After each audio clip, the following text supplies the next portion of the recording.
Hi everyone, I'm Leonora from Nora Jane Fit, and today I want to talk about your why. So, over the last sort of 15 to 16 years that I've been working in the industry, I've come across a lot of people who always want to lose weight and get healthier, and I always say, why? Why is this a priority? Why is it a goal for you? Because if you don't have a strong enough why, then your effort is not going to be a chronic, a long term, or a sustainable thing that you're working on. I say thing for lack of a better word. So, for example, if I am working with a client who wants to lose weight for a party or for a wedding or for a holiday, I know that their why it's not one that's containing substance, right? It's something where they're losing weight to look good, maybe to feel better, to go and enjoy themselves on holiday. But I know that long term, they're more likely to go back to lifestyle behaviors and habits that brought them to a place where they were needing to lose weight. Now, if you're looking at somebody who is looking to lose weight and to develop healthier habits for improving a health condition, for example, diabetes, or reducing the cholesterol levels, I know that I've got a better chance of working with that client, whereby they are going to implement those tools and the behavior changes that they need to accomplish what they need to reduce their blood pressure, diabetes, or cholesterol. So you have to start with your why on your journey. If you're sitting down listening to this video today and you're like, okay, I want to start fresh, I need to lose weight, I need to get healthy, what is your why? Why are you doing that? And the best thing and the best way to start that is by, I always believe in going pen to paper. When you write things down, you're almost like physically committing to accomplishing that goal. So every time I've accomplished a goal, no matter how big it's been, and I've accomplished some pretty big goals by doing this, I get pen to paper, I've got loads of journals, and I write it down. And then I sit down and I go through my why. So if we take, for example, losing weight, why do you want to lose weight? Obviously, you want to lose weight to look good. Why do you want to look good? You want to look good so that and you've got to be honest with this as well. So you can't just say like, I want to look good so I feel great. Well, why?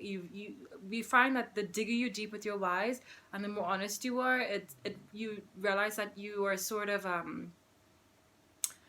it's not always for you why you're doing these things, and this is why it's so important. So why do you want to lose weight? You want to look good. Why do you want to look good? Well, you want to look good to be accepted by somebody else, or somebody else to give you approval, for you to be liked by somebody else. Well, why is that important to you? Because that makes me feel like I'm worthy.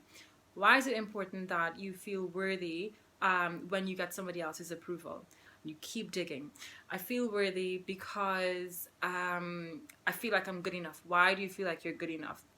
And as you keep going and you keep going and you unpeel the layers to the onions, you realize, or to the onion, you realize that actually this is not about losing weight. This is a more matter of, and I'm not saying this is for everybody, but this is for some. This is more a matter of self-love.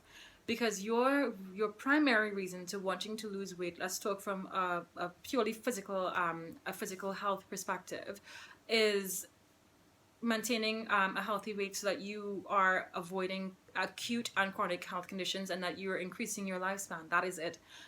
Looking good is just a byproduct of that. So if your reasons are coming back as you want to do this and you want to look good for somebody else, you want to get accepted, you want to feel better because you're getting somebody else's approval, well, then we know that you've got work to do on yourself. And that's why I always come back to self-love. A lot of personal trainers, I don't feel, have clocked onto this. And for me, this is why I will always have a holistic approach to my practice. If we don't have that self-love, if you don't have that self-respect and that desire to work with yourself, with the me, but the I first, nothing that you do is going to be sustainable. So when I did this practice myself, I realized that I myself wanted to lose weight for acceptance from other people. And I said, okay, no, as I am enough.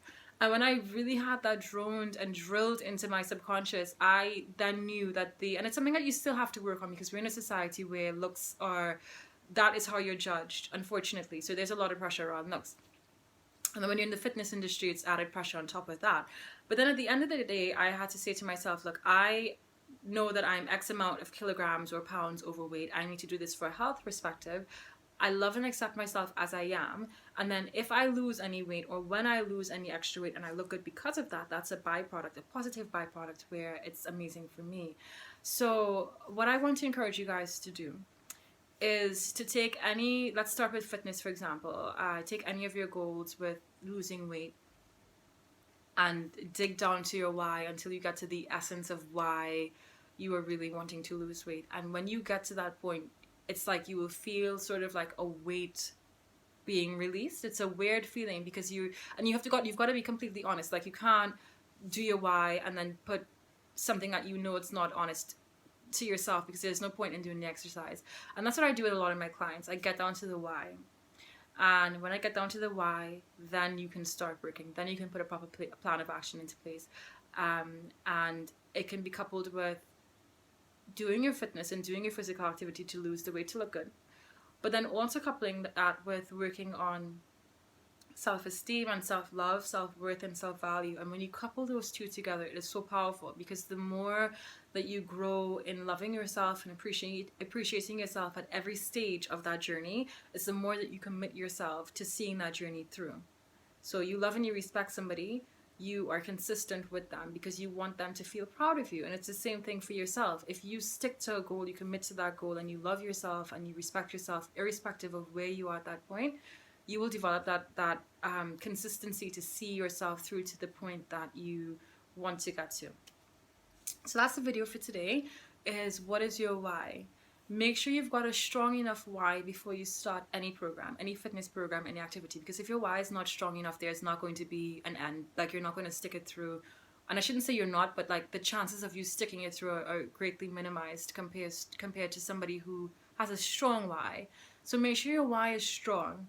And if you know that your why ties deeply into approval from other people, then you know that you've got work to do on yourself. And that's fine. Like, as human beings, like, I'm a work in progress. We are all a work in progress. So that's okay.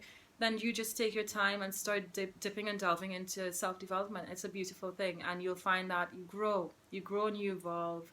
And it's a step in the right direction. So I hope you've enjoyed this video.